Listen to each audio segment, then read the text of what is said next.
Item ಯಾವುದೇ ಇರಲಿ try ಮಾಡಿ Aachi chicken masala. Bidadi township war HDK ಸಿಡಿಸ್ತಾರ ಬಾಂಬ್. ಯೋಜನೆ ಜಾರಿಗೆ ಮುಂದಾಗಿರೋ ಡಿಕೆಶಿಗೆ ಶಾಕ್ ಕಾದಿದೆಯಾ? ಹಾಗಾದ್ರೆ ಈಗಾಗಲೇ ರೆಡ್ ಝೋನ್ ಆರೋಪಕ್ಕೆ ಏನಂತಾರೆ ದಳಪತಿಗಳು ಅನ್ನೋ ಪ್ರಶ್ನೆ ಉದ್ಭವಿಸಿರುವಂತದ್ದು.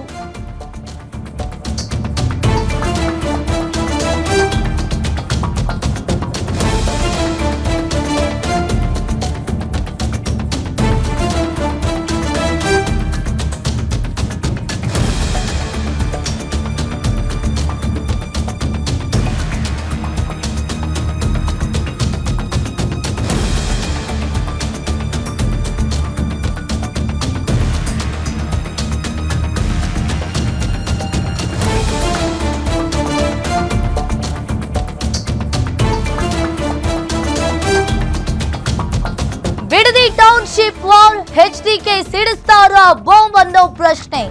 ಈಗಾಗಲೇ ಯೋಜನೆ ಜಾರಿಗೆ ಮುಂದಾಗಿರೋ ಡಿಕೆಶಿಗೆ ಶಾಕ್ ಆಗಿದೆಯಾ? ಹಾಗಾದ್ರೆ ರೆಡ್ ಝೋನ್ ಆರೋಪಕ್ಕೆ ದಳಪತಿಗಳು ಏನಂತಾರೆ ಅನ್ನೋ ಪ್ರಶ್ನೆ ಇದೀಗ.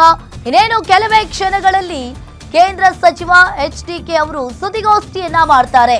ಸಿಎಂ ಡಿಕೆಶಿ ಮತ್ತು ಎಚ್ಡಿಕೆ ಮಧ್ಯೆ ಬಿಡದಿ ಬಡಿದಾಟ ಹಿನ್ನೆಲೆಯಲ್ಲಿ ಕಾನೂನು ಹೋರಾಟದ ಬಗ್ಗೆಯೂ ಕೂಡ ಎಚ್ಡಿಕೆ ಅವರು ಚಿಂತನೆಯನ್ನ ಮಾಡಿದ್ದಾರೆ.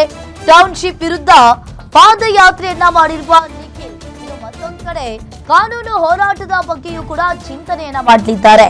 ಎಚ್ಡಿಕೆ ವಿರುದ್ಧವೇ ಕಿಡಿಕಾರಿರುವ ಕಾಂಗ್ರೆಸ್ ನಾಯಕರು ರೆಡ್ ಝೋನ್ ಮಾಡಿದ್ದೆ ಕುಮಾರಸ್ವಾಮಿ. ಈಗಾಗಲೇ ರೆಡ್ ಝೋನ್ ಮಾಡಿದ್ದೆ ಕುಮಾರಸ್ವಾಮಿ ಅಂತ ಇರುವ ಕೈಪಡೆ ಕಾಂಗ್ರೆಸ್ ಆರೋಪಕ್ಕೆ ಎಚ್ಡಿಕೆ ಅವರು ತಿರುಗೇಟನ್ನ ನೀಡಲಿದ್ದಾರೆ. ಕಾಂಗ್ರೆಸ್ ನಾಯಕರ ಆರೋಪಕ್ಕೆ ಸ್ಪಷ್ಟನೆಯನ್ನ ಕೊಡಲು ಎಚ್ಡಿಕೆ ಇದೀಗ ಮುಂದಾಗಿದ್ದಾರೆ. ಇನ್ನು ಒಂದ್ ಕಡೆ ಬಿಡದಿ ಟೌನ್ಶಿಪ್ ವಿಚಾರಕ್ಕೆ ಸಂಬಂಧಪಟ್ಟಂತೆ ಡಿಕೆಶಿ ವರ್ಸಸ್ ಎಚ್ಡಿಕೆ ಅನ್ನುವಂತಾಗಿದೆ. ಇನ್ನೊಂದ್ ಕಡೆ ಕೆಲವೇ ಕ್ಷಣಗಳಲ್ಲಿ ಕೇಂದ್ರ ಸಚಿವ ಎಚ್ಡಿಕೆ ಅವರು ಸುದ್ದಿಗೋಷ್ಠಿಯನ್ನ ಮಾಡಲಿದ್ದಾರೆ. ಹಾಗಾದ್ರೆ ಎಚ್ಡಿಕೆ ವಿರುದ್ಧವೇ ಇಲ್ಲಿ ಕಾಂಗ್ರೆಸ್ ನಾಯಕರು ಕೂಡ ಕಿಡಿಕಾರಿದ್ದಾರೆ. ರೆಡ್ ಝೋನ್ ಅನ್ನ ಮಾಡಿದ್ದೆ ಕುಮಾರಸ್ವಾಮಿ ಅವರು ಅಂತ ಹೇಳಿ ಕಾಂಗ್ರೆಸ್ನವರು ಇಲ್ಲಿ ಹೇಳ್ತಾ ಇದ್ದಾರೆ.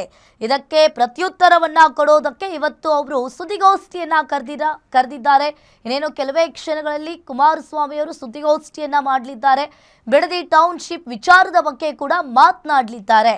ಕಾಂಗ್ರೆಸ್ ನಾಯಕರ ಆರೋಪಕ್ಕೆ ಇವತ್ತು ಸ್ಪಷ್ಟನೆಯನ್ನ ಕೊಡಲಿದ್ದಾರೆ ಎಚ್.ಡಿ. ಕುಮಾರಸ್ವಾಮಿ ಅವರು. ಇನ್ನು ಬಿಡದಿ ಟೌನ್ಶಿಪ್ ವಿರುದ್ಧ ಜೆಡಿಎಸ್ ಹೋರಾಟ ಇದೀಗ ಮುಂದುವರಿತಾನೆ ಇದೆ. ಇದೇ ಬೆನ್ನಲ್ಲೇ ಈಗಾಗಲೇ ಒಂದ್ ಕಡೆ ನಿಖಿಲ್ ಅವರು ಕೂಡ ಬಿಡದಿ ಟೌನ್ಶಿಪ್ ವಿಚಾರಕ್ಕೆ ಸಂಬಂಧಪಟ್ಟಂತೆ ಹೋರಾಟವನ್ನ ಮಾಡ್ತಾ ಇದ್ದಾರೆ.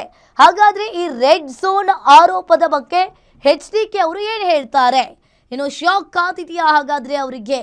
ಈಗಾಗಲೇ ಒಂದ್ ಕಡೆ ಡಿ.ಕೆ. ಶಿವಕುಮಾರ್ ಅವರು ನಾನು ಟೌನ್ಶಿಪ್ ಅನ್ನ ಮಾಡ್ತೀನಿ, ಇದನ್ನ ಕೈ ಬಿಡೋದಿಲ್ಲ ಅಂತ ಹೇಳಿ ಡಿ.ಕೆ.ಶಿ ಅವರು ಒಂದ್ ಕಡೆ ಹೇಳ್ತಾ ಇದ್ರೆ ಇನ್ನೊಂದ್ ಕಡೆ ನಾನು ಟೌನ್ಶಿಪ್ ಮಾಡೋದಕ್ಕೆ ಬಿಡಲ್ಲ ಅಂತ ಹೇಳಿ ಎಚ್.ಡಿ.ಕೆ. ಅವರು ಹೇಳ್ತಾ ಇದ್ದಾರೆ.